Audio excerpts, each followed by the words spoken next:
Welcome to the Greatest Movie Podcast. It's been a while since we've published a new episode, and so as a small apology, Bosco would like to sing you guys a quick song he wrote. North Carolina did what she was told.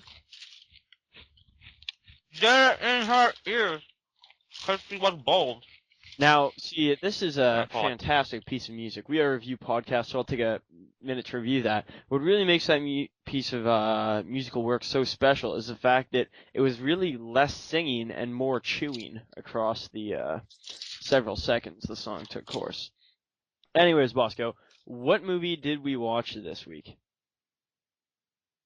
I don't remember. Oh, it was Flicka with Tim McGraw. Dance with Wolves. Are you sure? Are you Yeah, sure it with wasn't Kurt Russell. Flicka with Tim McGraw? What's Flicka? With Tim McGraw. Who's You that? don't know Flicka with Tim McGraw? That's number one on the list. No, I don't know it. Should we be doing this tomorrow? No? No. Alright, here we go. Alright, Good. Bosco.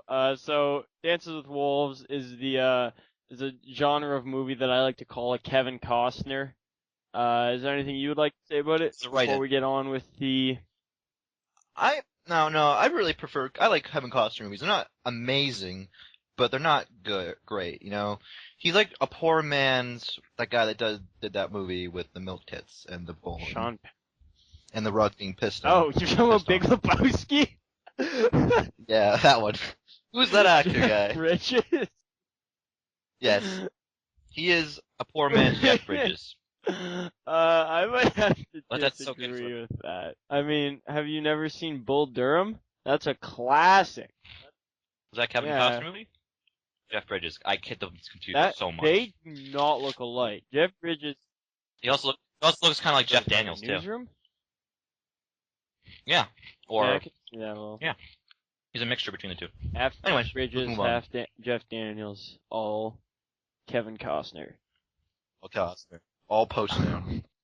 I think we can be pretty brief on the synopsis of this movie because I like. This movie, I by the did way. as well. And I think one of the reasons it's a good movie is that it's almost less of a story and more of Orson a set. Welles wrote the Orson screenplay. Welles wrote the screenplay? I don't think Yep. that's true. I really doubt that's true. When did Orson it up. Welles die? This movie came out in like 1990. Orson Welles was dead before this movie came out. He died in like the late 80s. He voiced that in a Transformers movie. He was like that massive planet. I forget what it's called. Armageddon. Armageddon. Yeah, the I best guess. Transformer. He turns into an Armageddon. The unicorn or something. I don't know. It was like the massive planet-eating Transformer. Right.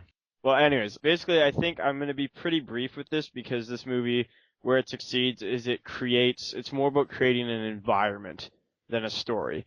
Because a lot of the things it does with the story, are very just generic things to do with the story. He falls in love with the girl, he understands other culture, but because it's done in such a fantastically made environment with really good acting, I think, and with a lot of nice touches, like kind of Western film things, like classic Western films things used well. So basically, Kevin Costner plays John Dunbar, who is a U.S. Army lieutenant who gets wounded in the American Civil War. However, he performs some great heroism in battle, and so is able to pick his next appointment in the Army following the end of the war, and deciding that he wants to see the mythical American Midwest before it's all paved over and becomes urbanized. He transfers out to the frontier. There, he works at a fort, and due to, I don't know, some fucking dude who's supposed to go back and bring the message dies, so basically no one in the Army, general commits suicide. No one in the Army knows that he's out there to send backup, so he begins just spending his days alone, writing in his journal. And over time, he begins to start interacting with the Sioux Indians in the area around. He has more and more interaction with them, and then he meets Stands with a Fist, I believe was her name. Is that right? Okay. Yes. She's the white woman's that has grew up with the natives, however, so she kind of serves as a culture translator, both language-wise and culture-wise, to help him get integrated into the tribe. And then, like, over time, yeah, he just becomes more and more drawn into the lifestyle of the tribe and stuff. Him and Stands with a Fist fall in love. He gets his Indian name, Dances with Wolves, the title, and really earns the respect of the people. And then eventually, like, he gets in a fight with some soldiers at the end, and, The climactic thingy. yeah, Climax, yeah, you it's know? like the big action scene that you know is coming, because you know that. They had to put it in for all the guys that stood and watched. Right, this but I bullshit. think it is also important to have, because you got to end the movie at some point, right? Because after the note. Native Americans he's befriended track down and free him, because the soldiers take him hostage, him and Stands with a Fist decide to leave on their own because they are putting the tribe in danger. So yeah, they kind of walk off, and it's like a happy ending that one of the Native Americans he's befriended like yells at him to never forget their friendship, and they walk off into the distance, and the U.S. troops never find them. And it's a happy ending, and then there's a total fucking downer tagline where it's like, by the way, 10 years later, all the tribes in the plains were basically eradicated. And that's Dances with Wolves. It's basically Avatar. It's much better than Avatar. I'm just talking to all the new fags listening, and it's Avatar with Right. humans. Kevin Like, Costner. Avatar, I would say, is the bad adaptation. You know what I said? It's Avatar with humans and Kevin Costner. That's right. Good one. That was a joke. You missed it. Yeah, I mean, well, you know what? Why don't we compare to how it does this kind of plot better than Avatar? I think one of the big things is that a lot of the dialogue in this movie is spoken in the actual language, which I believe is Lakota. Could be wrong, but it's spoken in the actual language that the natives in that area would have spoken at the time, and that really helps you immerse yourself in the world, I think. In Avatar, it was like their language was like made up, right? No, actually, it was Klingon. Okay. Spelled backwards. So Klingon is also a fictional language, so I don't. No, Oh, it's yeah? not. Not anymore. You can go to college That as your doesn't and learn make it not a fictional language. Well, there aren't all languages No. fictional. Well, they all were made up Esperanto is not at some fictional. point. As What's that? It's Woodrow Wilson's favorite language. He believed it was the language of the future. What's it? It's Really? like a fucking weird amalgamation of all the European languages that Woodrow Wilson legitimately thought was the language of the future. Why are you learning about American presidents? You live in Canada. I know a lot of things about a lot of different people. Esperanto is the most widely spoken constructed international auxiliary language. Wow, it's a lot of words. Basically, yeah, it's a made-up language, but it's one that people actually tried to use at some point. I don't know. People still use it. What About the 2 million. fuck? Yeah, well, joke. probably more the people that speak that than speak Lakota nowadays.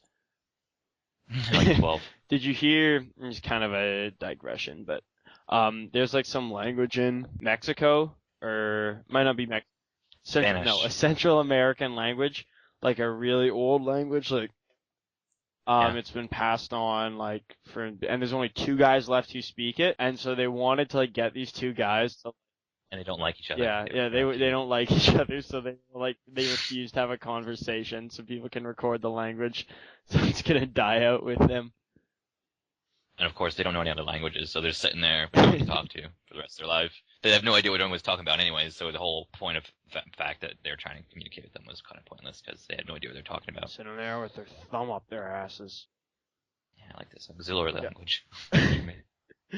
Anyways, I think that it really helped with the immersion of the world that they were speaking a real language, and it also helped you understand the differences between the U.S. soldiers and the Native. Because one thing, to continue on the Avatar comparison a little bit, one thing this movie doesn't do is make all white Americans look like fucking assholes. Like, Yeah. yeah, just the majority but of them. you get the feeling that like these guys aren't necessarily bad people. They're just biased by their culture, I guess. Because when Dunbar arrives at his outpost, he's a little apprehensive. He doesn't really feel. Yeah, he kind of looks upon the tribe as an alien presence almost. But he learns that they're not actually all that bad. And the soldiers that come there, they are not explicitly painted as bad people, I don't think. The captain guy wasn't. Yeah. The sergeant was, though. Yeah, who is it? Sergeant, start with a B? Slater. Sergeant Slater? Okay. I'll take your word for it. It's been a while since it's been like a week since we watched this movie, I think. And the army also does have like legitimate concerns, I guess. I mean, like he's put on trial for treason, right? That doesn't make any sense to me. Like he did abandon his post for the army, right? Not really. Well, he goes to live with the tribe. I mean, the discussion is kind of big and vague because there's no timeline given for when he left the post. That's You know? true. That's very true. And there's no timeline given from when he arrived at the post to that point. How long ago? There is people that know he was out there. He did get orders out. The whole thing initially. was that there's only like two But people who knew originally, and that's why he received no backup. That's why he received no backwards. Yeah, there's two people that knew why to give him Yeah. backup, right?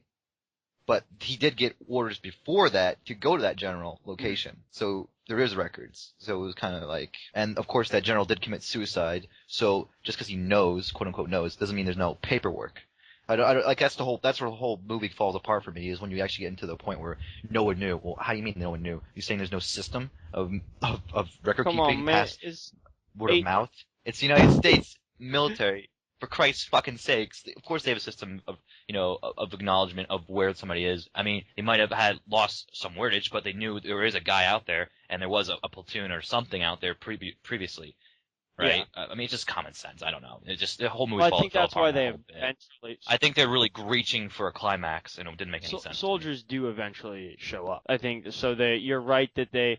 I think they played it fairly realistically because that immediate connection to his position at the outpost was lost. Right, the people who immediately knew. There was no immediate need to send people out there or to react to whatever could be going on out there. But eventually, as time rolls around and they're getting shit sorted out, they go look through. They got to post all these other soldiers now, because does it ever explicitly state if the Civil War is done by the end? I assume it's over. Yeah, I at this assume it's point. over by the time that He leaves. yeah, they'll leave, so that they're eventually going to send people out there anyways. But it's realistic that it takes enough time for Dunbar to go out and meet all these people. Yeah, I get that, but what about the whole people that were there before him that weren't reported back on? That's the whole thing about me. Is like, do you have Dunbar plus 12, plus 16, right? Supposedly. And that's the thing that was like, well, what do you mean he left his post? What about the other 16 people that vanished? Do you know that these people were there? They explicitly know there's a post there because that's where their new posting is when they're sending troops. So obviously, what do they think? They all deserted? Like they obviously know everyone there. They all know he's soldiers, but it's really, I don't know. It's just kind of like exacerbated situation by the plot. Okay. They made it stupid. I don't like it. That's the only part. I'm there. That's Was it. That's all I'm saying about it. the way the ending was handled? Yeah, I feel like they just they had to put it there, and it didn't feel like it flew. But I flowed. think the important thing the ending serves is because we know at that point of the movie is narrated through Dunbar and everything. We know that Dunbar would basically do anything for the tribe, that he'd really stand by them. But we don't know until the tribe comes and rescues him, right? If they would do anything for Dunbar. But I mean, that's just they could have done that another way. Honestly, But I think you this would agree wanted with me when to I have say the something they did have to do. Even Well, yeah, I understand everything you're saying, but I just don't believe how they got there makes any sense. All right, so let's talk about what we liked in this movie. I already talked about the immersion. I think it's more of an environment movie. I also liked a lot of the kind of like epic Western aspects. I'm a big fan of Western stuff. I thought this is a very long movie, of course, but it's handled very well in terms of length. There's a couple parts where it drags a bit. I feel like the time before he really gets ingrained in the tribe, but after he started working at his post feels a little slow. But everything after that I found pretty well moving. Yeah. Yeah, I heard there's did you hear there's actually a director's cut? Kevin Costner, of course, also directed the movie. Oh, did he? Yeah, that's why I said it's by Kevin Costner. Did he direct Postman? Waterworld? I hope he didn't direct Waterworld for his sake. He Waterworld's directed okay. and produced this. That's why I said it's a film by Kevin Costner. Oh. I thought you meant it was like a Kevin Costner film, like as in he was typewritten into it. No. He like spent 5 years putting this movie together. Like he really like More than Wells help. poured himself into trying to do this right. Waterworld was directed by Kevin Reynolds, by the way. Halfway there. Oh, we're halfway there. Living on a prayer. No, yeah, but apparently the director's cut of this movie, I'm just going off some like random stats I found online, is actually The car alarm going off in the yeah, background. hold on. Kevin Costner directed The Postman. You did? Yeah. Right on. So you were 5.7 out of 10. Yeah. I like the movie. I don't care what anybody says. but yeah, the director's cut of this movie is even longer. It's nearly 4 hours. What did they add into it? Like points that made sense. I could not tell you. Hmm. I could not even tell you. Maybe that's It's probably actually like a triple X movie, but an extra hour they're gonna add into it. It's like explicit sex scenes. oh, okay. It's just like all sex scenes. Yeah, So one fucking with the buffalo. there's one female character in this movie basically.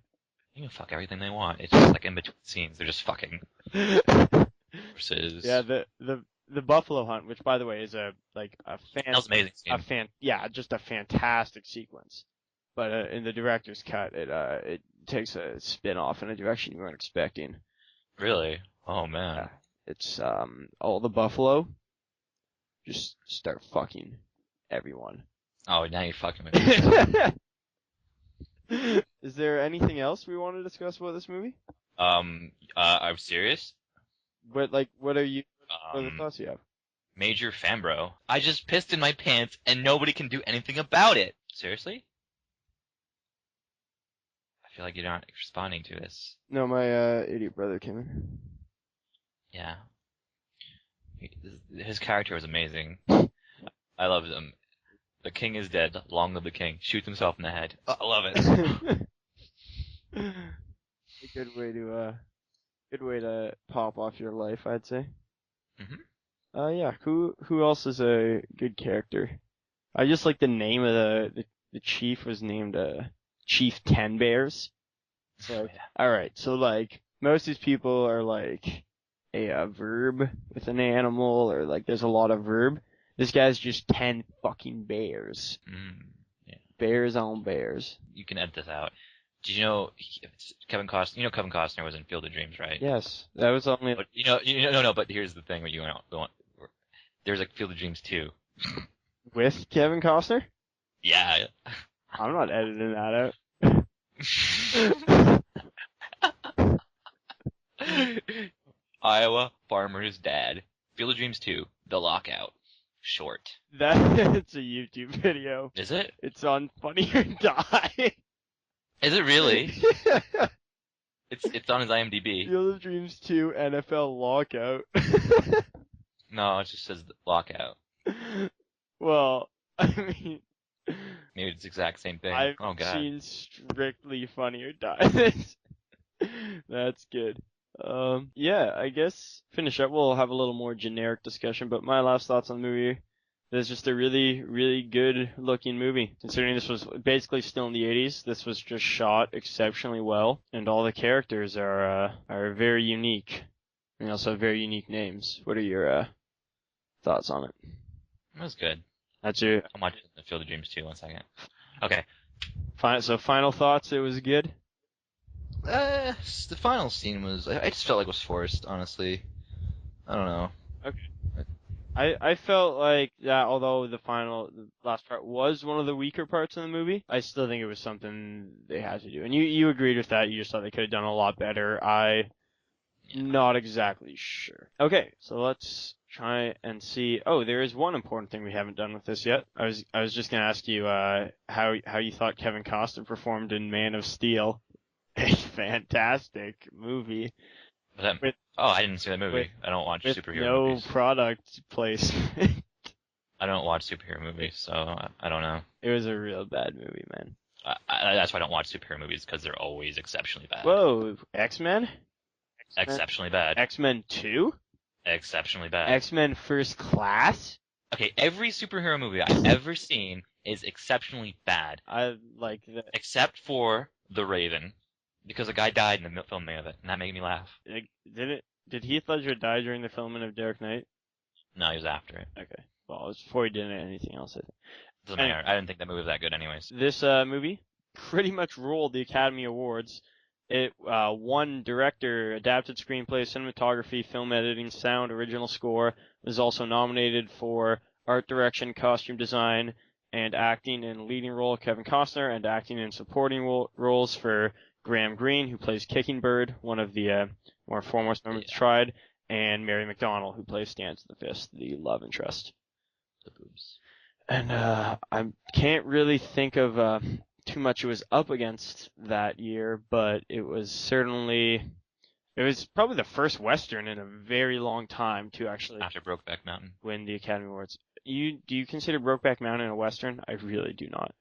I do. I consider Brokeback Mountain. It's epitome of Southern culture. Doesn't make it a Western. Clint Eastwood is in I'm gonna it. try and avoid. Because cowboys don't have sex. Clint Eastwood is not in Brokeback Mountain. It's in the Midwest, I thought. What does that have to do with Clint Eastwood being in it? He's talking to a chair. No, that was actually from Mitt Romney and Paul Ryan's homoerotic movie. You're getting the two mixed up. Oh. Yeah. All right. Well, we'd like to thank you for joining us this week. Next week on the list, what will we be watching? Do you want me to tell? Garfield and Friends. I just told you, Garfield and Friends. Fuck. Oh, okay. Actually, we're gonna watch, not Withering, but Wuthering Heights. We're going back to the colors of grayscale in 1939. Anyway. Isn't Schindler's List next? No. Oh. American in Paris. Manchurian Candidate. Oh, man. Alright, so we'll see you next week with our review of Field of Dreams 2, NFL.